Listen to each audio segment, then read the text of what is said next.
Buenos dias, gravy baby. Now, I know a lot of you guys have been enjoying Victoria 2, as you have been for the past couple years. I've been playing it on this channel, and I know you've specifically been enjoying Divergence of Darkness, which is why I asked recently on my Twitter if you guys would actually like to see a how-to video on Victoria 2. Now, I understand Victoria 2, unlike a lot of newer Paradox games, isn't very accessible and is kind of hard to get into. So if you guys would like to go ahead and see me try and do a basic how-to video to get you guys into the game, which I would love to do, just so we can get more people playing it, as I think this game deserves a lot of love, and most importantly, a sequel. Let me know, leave a like, hit the subscribe button down below, leave me a comment saying, yes, please teach me how to play the game.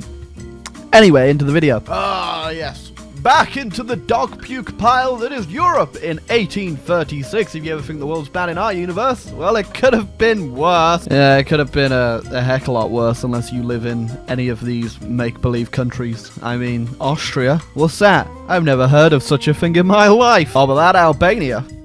Look at that bad boy. He's a bit longer than usual. But today I'm going to be playing one of the most interesting countries to play in Divergence of Darkness. One of the big main powers that can go ahead and have a lot of flexibility in how they play. That's right, it's going to be Crimea. So Scandinavia in this universe is actually already formed. It's ready for us to go ahead and conquer the world. And we also have a whole bunch of land throughout Europe and the rest of the world. Of course, though, this is Victoria 2, and things are just never that simple. So starting off, Scandinavia is a bit all over the place, quite literally. We are a colonial power. Number second great power in the world, to put it bluntly, and we start off with a few colonies over here in Indonesia. Alright, took me a little bit to balance the economy out, and unfortunately I now owe money to the Bank of Japan. Don't mind me just collecting some spices to put on my pickled herring. Okay, so in our last game as Russia in this mod, we obviously wanted to form Russia, but in this game, we don't want Russia to form. So we're gonna help out the Novgorodians and, well, continuously beating up the Russians. I'll tell you, while we're here, we might as well make it official in the fact Russia's never gonna form by taking Smolensk. Now, unfortunately, they did separate piece out Novgorod, so I had to re-give them their land back. But doesn't that look beautiful, everyone?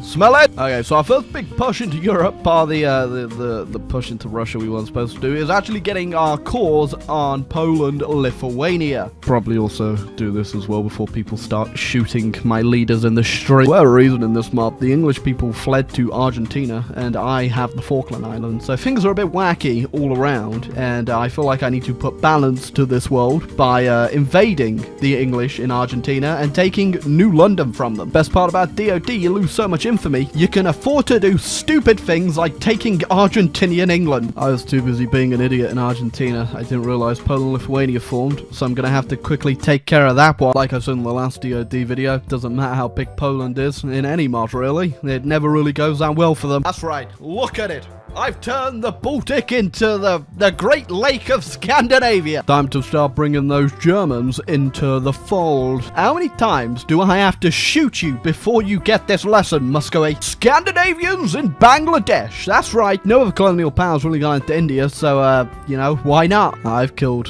hundreds of thousands of people now, and a few hundred years when decolonization happens in this universe, I get the feeling they're going to be very angry at me. Hey guys, I just shot you a few years ago. Now it's time to join my army and shoot other people. Russia really can't catch a break, can it? You know, Spain, there's taking a treaty port, and then there's just taking a treaty chunk. You know what? Sure. Any reason to dunk on the Russians, I suppose. Oh, okay, the Burgundians immediately gave up as soon as the dual monarchy joined my side there. So, have fun with your new land, no guy horde. Have fun. Realized I could go ahead and just annex the entirety of the Mughal Empire, so I'm going to do that. My reign of terror has only just begun. Also, I allied Finland for whatever reason, you know, my Nordic brothers, and I immediately have regretted joining their war because I can't be bothered to come all the way over here and help you out. Oh, happy to say I learned this little trick from the Italians in the last video. If you go ahead and sphere the Aspharid horde guys over here, you can get Transcaucasia as a puppet. That's right.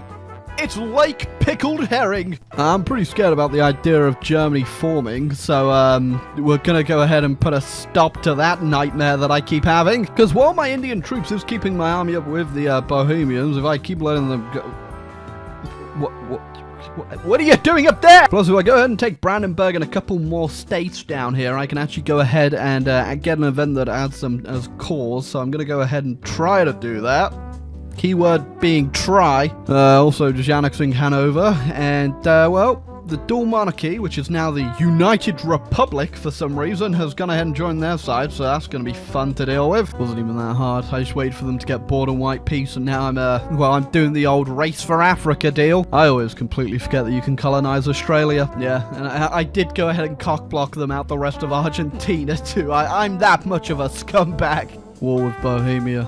Numero 5 billion. It's really not that difficult dealing with the Germans. I just move my big death stacks around and crush their little ones before they get the chance to form up. The AI in Victoria 2 is, well, it's not that smart. There we go, I did the event, which gives me a whole bunch of cores on this land over here. Now I just need to, conquer. I don't know about you guys, but if I had to be king of one place, it'd have to be Kumalong. I'm the king of Cooming! Oh, it took me so long to realize, but the Burgundians own a bit of India up here that's landlocked. It has been sieged by rebels for probably, you know, a good 10, 20 years. How'd you like my cursed India? It's real goddamn cursed! So in case you wonder what's going on with the great powers right now, I have made it to number 1. Burgundy's number 2 got the United Republic at number 3. Italy, Poland, Lithuania, Bohemia, and Japan. Japan, what you been... Japan's eaten a bit of China and is snaked into Russia. That's right. I named my cruiser the Ugla. I don't know how to feel about Italian Africa.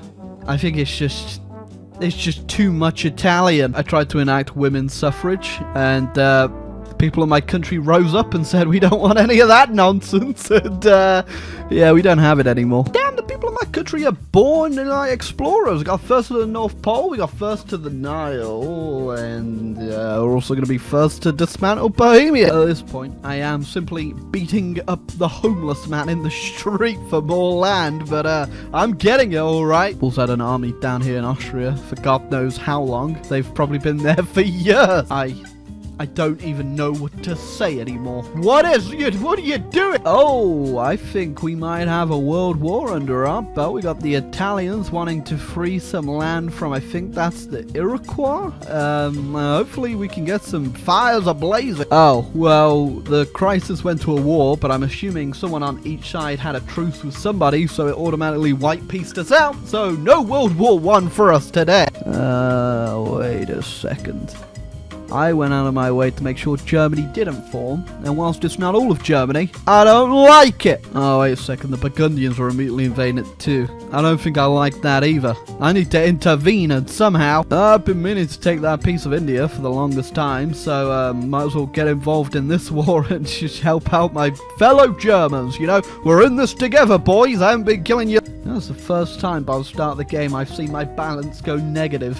Not that it matters at all. See, my Hungarian allies are really helping out with the cause there. You got a whole 9 people in the battlefield. Oh, Anglo-French. Oh my god. My allies are declaring war on each other. Great. That's a team I never really thought I'd see together. The Italians and the Ethiopians have invaded Burgundian India. What? Oh, before I peace out Burgundy, in this map, there's actually a crossing between England and France. I don't know why, so if you can just go ahead and walk across it as long as you've got naval supremacy and there's no one blockading it. Because the French-British United Republic crap can't walk into Burgundian land, I'm just going to use the crossing to go straight into Britain. Yeah, it's kind of scummy, but I'm going to do it. There you go, just peaced out with the Burgundians, and now I got to focus on my new enemy, my previous ally who decided to declare war on my other ally. Oh, you finally can walk through the Burgundian lands. I had to scramble my armies to come deal with these United Republic guys because they're being too tricky. Yeah, I didn't even bother attempting to defend my African land. I do have an army over here, and I guess we'll give it a go in Nigeria. You know, after defeating them in England and then taking them out in the north part of Germany, I've only ever seen their armies down here in Hungary for some reason. My Hungarian allies haven't been faring too well in my wars. Unfortunately, my ally England did peace out, but if someone pieces out in a war you're defending them in, you still get the casus belli. Unfortunately, I don't have any real infamy to release the rest of them, so Well, England's just going to be the three provinces they originally were, which is kind of annoying. Oh my god, we're back to this Iroquois finger. You know what? Poland, Lithuania's on your side, Italy. Let's do a great war. Crisis didn't go to a great war again. So we're going to have to do this the hard way. This might say great war, but I'm going to be real with you. It's not a great war. It's going to be a seal club and a half. Yeah, just me and all the other great powers in the world beating up the Italians and the Polish. Yeah, I'm going to be real with you. If they refer to this as a great war in any history books in this universe, well, it's definitely written by a Scandinavian. Either way, after that disappointing Great War and a half, I think we're going to leave it off there today. We did go ahead and steal Egypt off the Italians. The rest of the world is looking... well, it's not looking too good, surprisingly. We did claim all the Baltic and Northern Germany, which is pretty good. America never bothered forming, which is not that surprising, considering they were kind of ruined the whole time. And, yeah... not a lot of interesting stuff happened, really. Africa is a bit of a mess. But well, if you enjoyed the video, make sure to leave a like and subscribe button down below. And if you want to see my series on how to play Victoria 2, feel free to let me know by liking the video, hitting the subscribe button, and leaving a comment. So I actually know if you guys want to get into this game and actually play it rather than just watch me beat people up all day.